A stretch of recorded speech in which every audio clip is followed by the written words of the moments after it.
All right, guys, I'm just gonna say it. I hate all of the New York influencers. I think that they're boring as and they're all carbon copies of one another. They all wear the same exact bracelet. They all have the same exact handchain that someone else influenced them to get. Yeah, they all look like they shop on Revolve. They're all just like basic skinny, but they're skinny and pretty, so stuff looks cute on them, but boring. No hate. They just bore the out of me. Does anyone else agree? Like, I feel like they should be the influencees, not the influencers. I don't know. Not even the New York ones. Just like all like these girls. They all get panic attacks. They all shop on Revolve. They all like, yeah, boring. Let me know if anyone agrees.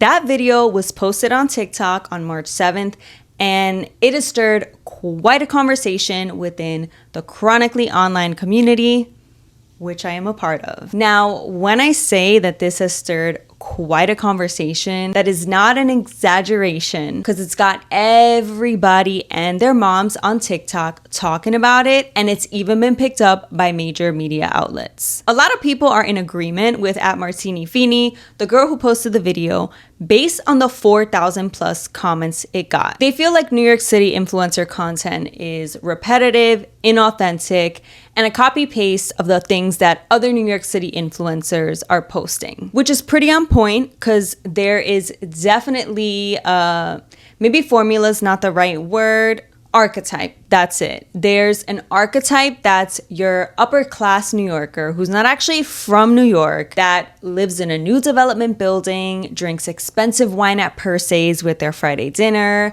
does Pilates or other workout classes in their $120 yoga pants, stops by Blank Street to grab matcha, and is into luxury and fashion. And to be fair, everybody, even actual New Yorkers, are into fashion because it's one of the fashion capitals of the world. But these influencers have a very specific type of fashion and basically presents their lives as though it's an episode of Sex in the City, except with a little less hustle. I'm not even making this up either. This archetype exists and they're being made. They're being instructed to follow it. Check this out. NYC influencers are boring because they're literally being factory produced. I saw this article in the Wall Street Journal in July. The article talks about how this one woman, Shauna Davis Ross, is behind so many influencers you know and love, helping them plan their content around a very specific lifestyle ideal. I mean, look at this right here. You might call her the Frankenstein for the influencer marketing era, but what she's fashioned isn't a monster exactly, but a woman with an algorithmically covetable Manhattan life. Aloe yoga, Aperol spritzes. Here at the bottom, you can see some of the people that she represents at her agency. Her article explains that when Shauna works with her clients, she applies almost this factory production method. When taking on a new client, she works with her team to build what she calls content franchises. These are posts in a format that are easily repeated, tried and tested, monetizable, and mainly appeal to brands, essentially codifying a formula. And I hate to break it to you guys, but I'm gonna be that person, I'm gonna be that guy.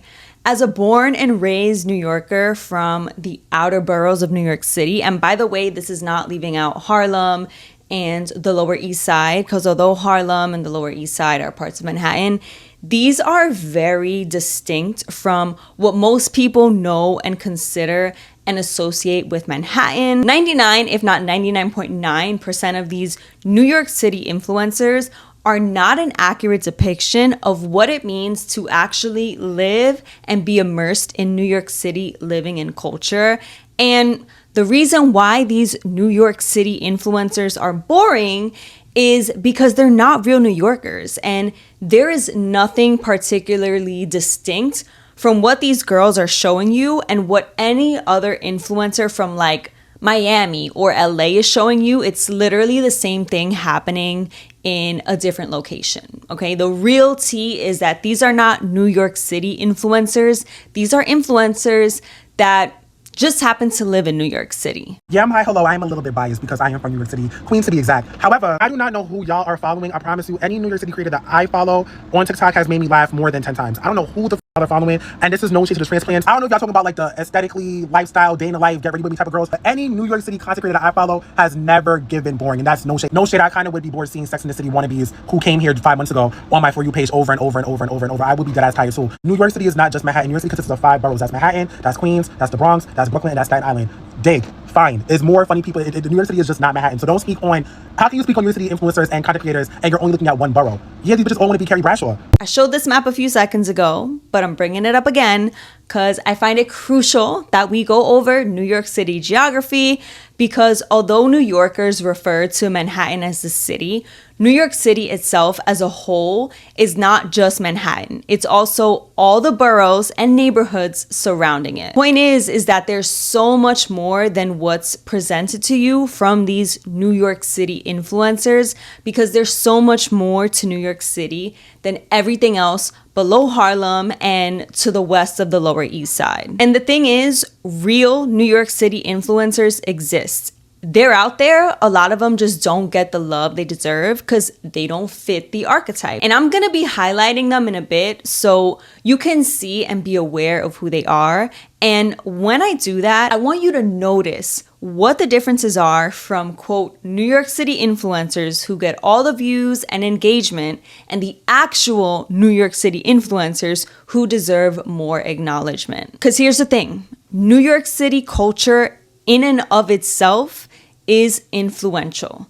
The music, the fashion, the vernacular, these are all things that have influenced the rest of the country and, dare I say, the rest of the world. Hip hop started in New York City, specifically an apartment building in the Bronx. Timbs and Air Force Ones, specifically the white on white ones, which are called Uptowns, have become a fashion staple because of how they're worn in New York City. BB belts, another New York City staple. Ice Spice did not make the song BB Belt because she was scrolling through TikTok and saw that the kids were wearing it and it was trending. She made that song because it's a real New York fashion staple.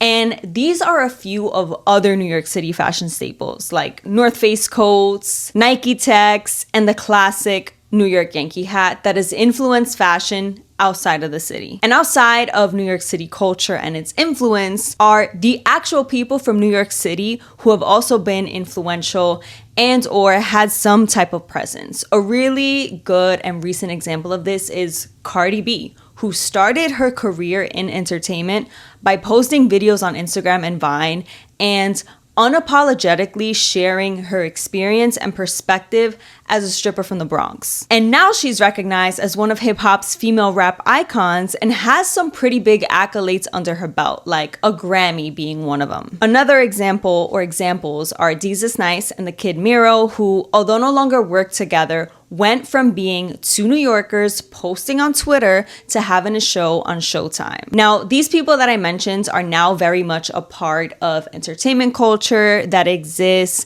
outside of social media, but I wanted to highlight them because I want to remind y'all that New York influence and culture outside of the glitz and the glamour is equally, if not more interesting and entertaining than what's being presented to you through these New York City influencers as of late. And honestly, I've learned about some of these New York City influencers against my own will because I had to dig into this conversation deeper to learn more about it because my algorithm knows that that's not what I or any other real New Yorker is watching because you can't influence us or sell us something that we're already true to. And I also understand that, hey, we might just not be the target audience considering that a lot of this content is aspirational given the high-rise, designer bag, recreational lifestyle nature of it all, and that a lot of these influencers are creating content from the perspective of people who moved here to create and curate that lifestyle. Which is also really interesting to see because as a New Yorker,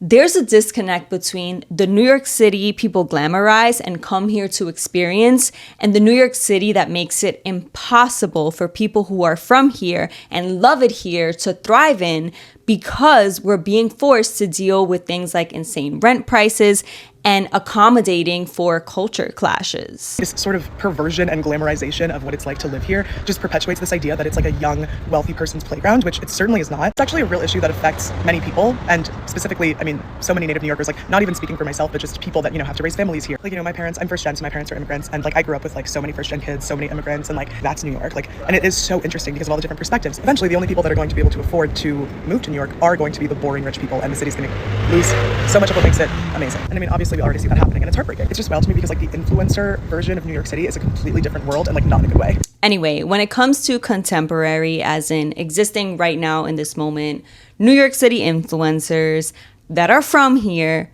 there are quite a few, and they're not boring, which is why I was a little confused when the whole conversation around New York City influencers not being boring first came up on my feed, because I'm like, who said that New York City influencers are boring in the first place? And what New York City influencers are they watching? Because my experience and the experience of my real New Yorker friends has been quite the contrary. Like, Cleotrapa and her grammar lessons. They're different. Like all this where, it's all different. That's why y'all need to get it into y'all brain. It's not fully registered yet how different these are. This first one is a place. Where are you? Where are you? Where over there? Where as in we are. Y'all still think that this is a hat, an earring to the letter R. Y'all still think that is an accessory, and it's not. I want y'all to fully understand that this will never be an accessory. This right here, apostrophe, splits the word up. At Chelsea as of late, who makes really amazing and creative fashion content. And some of my TikTok favorites like Jay Guapo and his vlogs, which are a real day in the life of someone living in New York City. I've never felt so scared and like unsafe around like a coworker in my life till today, bro. The fact that an adult wrote this is bringing chills down my body, bro. At this very big age, you're still writing like that is I'm scared of whoever wrote that. I don't know which one, and I don't want to find out which one wrote that. I'm trying to tell you, what the biking is insane, my son he was rotten, and he just got up, pulled up, and got up to it, bro. Yo, bro, how you bring the work keys to the crib, bro? You out, bro. Ayana and her New York City vlogs too. So check this out. I'm getting my hair done later today, right? I don't know what color to do. So do you like this color? Feel it. I know it's a little damp. So this is orange. Or we could do a new black wig, right? We could do a new 30 inch. Don't crash the car now. Or we're not gonna do this old thing. Mind you, just got that wig. Anthony Bumba, Venus Balenciaga, and so many more. And none of them are boring. Why? Because they're not presenting you with the same regurgitated aesthetic and lifestyle and look, especially in New York, where there are people from all types of backgrounds who exist and blend together in an ecosystem that is so insanely unique. It creates a distinct personality and presentation that's pretty raw, while still encouraging people and rewarding people for the things that make them different at the same time. And these are just some New York City influencers. It's a big city with a lot of different places and people, so you've got options to choose from. So no, New York City influencers are not boring. Some of y'all are just not tuned into the right ones, or you just aren't interested because they don't look like or aren't presenting you with the glamorized ideal of what it's like to live in New York City that these other New York City influencers are. When the reality is that most New Yorkers live outside of that world and are actually the ones who make New York City what it is. So if more real, entertaining, and not boring New York City content is what you're looking for, you've got a lot of solid, real New York City influencers to choose from. If you've made it to the end of this video, thank you for watching. I make videos on all things social media, so culture, news, and the occasional 101. And if that's something you're interested in, hit that subscribe button. But before I go, I'm gonna leave you with this TikTok from another favorite New York City influencer of mine, who said the quiet part out loud. All I'm going to say is that I think the realest New York City influencer girlies, in my opinion, had a green Metro card and a vision. Okay? They're not even on this app. They're sitting across from you on the train, turning a set of scrubs into high fashion, Crocs into couture, and making a fill in last 6 weeks. Whatever you think is trending right now was trending for them 6 months ago when they created the trend. Okay? I think boring is kind of like a surface level conversation, and is really the underneath of it is we need to get into how the racism, classism, fat phobia, gentrification of it all plays into somebody who could be perceived as boring, rising. We say to people all the time, all you need to do is set up your camera and record, but setting your camera up to record after a 12-hour shift when you're worrying about food insecurity and housing is very different from when the shift is recording.